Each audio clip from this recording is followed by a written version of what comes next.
Ինքնիշխանություն։ Եթե մենք որոշելու լինենք, թե որ բառն է ամենաշատ օգտագործվում Նիկոլ Փաշինյանի եւ նրա քարոզիչների կողմից, դա այդ բառն է՝ ինքնիշխանություն։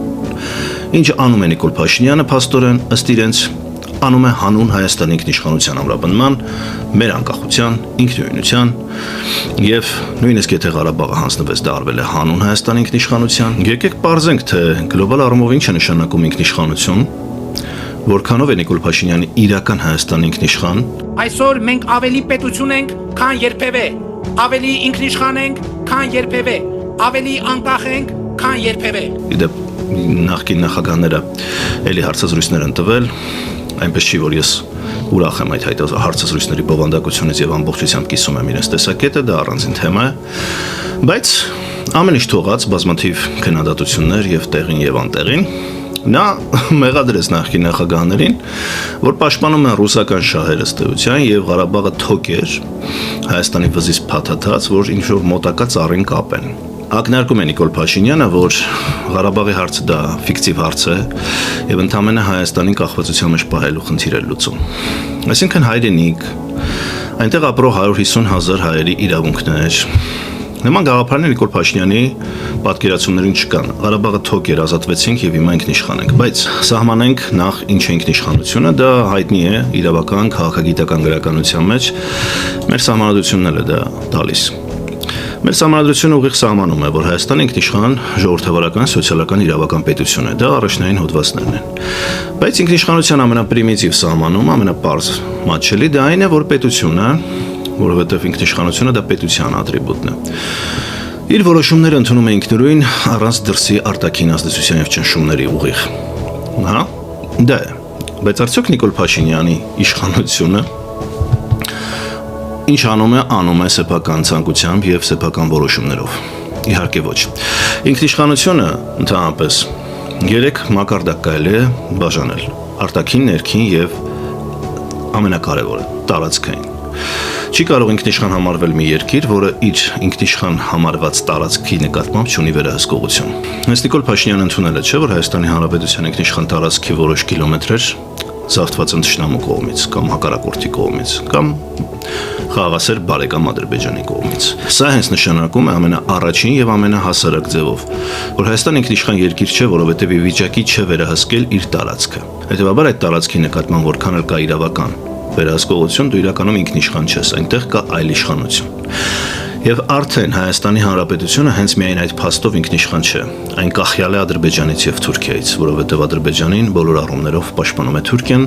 պահելով Հայաստանի շրջափակման մեջ չնայած Նիկոլ Փաշինյանի բոլոր զիջումներին։ Ներքին առումով ինչ է նշանակում ինքնիշխանություն։ Պետություն, որը ինքնուրույն է որոշում իր օրենքները եւ վերահսկում իշխանությունը երկրի ներսում։ Առաջանում է մյուս հարցը։ Եթե Նիկոլ Փաշինյանը այդքան նեղվում է, որ Հայաստանը երբևէ կախված է եղել Ռուսաստանից, հիմա երբ նա նախաձեռնել է սահմանադրական փոփոխություններ եւ ասում է, որ պետք է անկախության հռչակագրից հրաժարվենք հղումից, եւ ասում է, որ անկախության հռչակագիրը իրենով դա նշանակում է, որ Հայաստան պետություն չպետք է լինի, եւ 4-րդ հանրապետություն դրա համար է ստեղծել։ Որքան էլ նա փորձի ասել, որ դա ժողովրդի ցանկությունն է, ոչ, դա արտաքին պահանջ է։ Դա պահանջն է Թուրքիայի, Արարատ լեռան հետ կապված, պատմական հիշողության հետ կապված եկեղեցու դեմ արշավը։ Դրանք բոլոր արտաքին պահանջներ են։ Ինչու մինչև 44-օրյա պատերազմի ավարտը եւ դրանից հետո Նիկոլ Փաշինյանի մտքում չէր պայծառացել իրական Հայաստան ստեղծել, այլ նա խոսում էր Արցախի մասին եւ այսպես շարունակ։ Այսինքն նրան հարկադրել են, չէ, որ եկել է այդ գիտակցության, որովհետև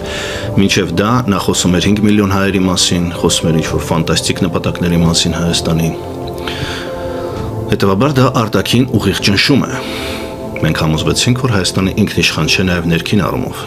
Արտաքինի մասին, այսինքն դրանք բոլորը փոխկապակցված են։ Արտաքին ինչ է նշանակում, որ պետությունը չի ենթարկվում այլ պետությունների եւ արտաքին որևէ հրաման չի կատարում։ Մենք տեսնում ենք, որ այս բոլոր 3 շերտերը ուղղակիորեն կապված են իրար։ Եվ բոլոր 3 հարթություններում էլ Հայաստանն այսօր Նիկոլ Փաշինյանի ղեկավարած Հայաստանը ինքնիշխան չէ։ Ինքնիշխան չէ նաև Ռուսաստանից։ Իդեպ այստեղ են նրանք ստում, որովհետև Հայաստանը շարունակում է մնալ ՀԱՊԿ-ի անդամ, չնայած իբր սառեցրել է, շարունակում են պահպանվել հայ-ռուսական պայմանագրերը, Ռուսական ռազմաբազան Հայաստանում է։ Նրանք խոսում են եվրոինտեգրացիայից, բայց ողջևորվում են Ռուսաստանից եւ Ղազախստանից եկող ցորենով։ Իսկ հիմա էլ պարզում է, որ այդ ցորենը ընդամենը 4-րդ սորտի ցորեն է, որը պիտանի անասնակեր որպես։ Եվ չգիտեմ, գուցե այլ բիզնեսմեններ մեր երկրում, որոնք վայելում են Սերժ Սարգսյանի հիմա Նիկոլ Փաշինյանի հովանավորությունը, որոշել են այդ ցորենով օղի թորել գուցե։ Ինչու է Ադրբեջանի այդ խաղաղության օրակարգի հաջողություն համարվում Ռուսաստանից եւ Ղազախստանից ցորենին մուծումը Ադրբեջանի տարածքով տրանզիտով։ Դա է Հայաստանի ինքնիշխանությունը։ Մենք հասկացանք, որ դա ամենամեծ ստերից մեկն է, որ այսօր մեր ժողովրդին կերակրում են, եւ դա